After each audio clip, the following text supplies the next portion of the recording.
So today we're going to be talking about Flexbox Part 2, in which we'll be explaining Flexbox Shrink, Flexbox Bases, and Flexbox Grow. So we'll be starting with Flexbox Grow and what it can do. In CSS Flexbox, there are three key components: Flexbox Shrink, Grow, and Bases. They are key properties that control how Flex items behave inside a Flex container. Here's a breakdown of them. Flex grow is how much a flex item can grow relative to others. It can determine how much a flex item should grow when there's extra space in the flex container.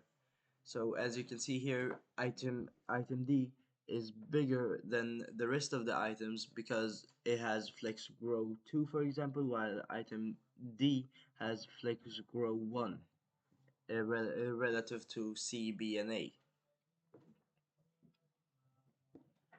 If flex if flex grow is 0, which is the default, the items will not grow if there's extra space. If the flex grow is 1, then the items can grow to fill the available space in pro proportion to other items. Items with higher flex grow values will grow larger in relation to other items, which you can also see here.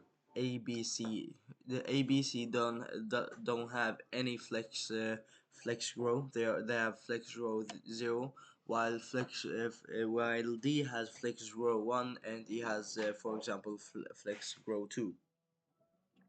If there are two items with the flex grow 1 and flex grow 2, the second item will grow twice as fast as the first item when there's extra space, which you can see here.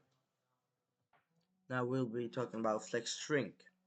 Flex shrink determines how much a flex item should shrink if there's not enough space in the flex containers. There are numbers between the original 0, 1, and 2. If flex shrink is 0, the item will not shrink when the container is too small, meaning it will retain its original size. If flex shrink is 1, the item will shrink proportionally when the container is too small. Items with higher value shrink faster than those with lower value. If two items have flex shrink 1 and 2, the second item will shrink twice as much as the first one when the container is smaller than the combined size of all items. So if I take this, for example, if I take this and I just pull it, if you think of this as a web page with items in here, if I take it and I pull it in, this item or one of these items, which will have flex shrink, will keep on shrinking until necessary, or until it can't shrink anymore. And now we'll talk about flex bases. This example. Flex bases is the initial size of the flex item before growing or shrinking, so the original size. The definition of it is set into default sizes of a flex item before flex grow or flex shrink, if before they come into play. Any valid CSS length unit, pixels, percent, or anything else, VH, they're all will be they all will work. It doesn't matter. If it's set to a length of, for example, 200 pixels, the item will start with that width and height depending on the flex direction, and if it's set to auto, the item will take up its natural size based on its contents, before considering any space distribution. So for example, if I take and make a class of something, we'll call it box, and then I'll put flex base as 100 pixels. The item will start at 100 pixels wide, and then flex grow or flex shrink will adjust it based on the container's available space. And how they work together is a combination of all three, uh, and they are used in shorthand flex.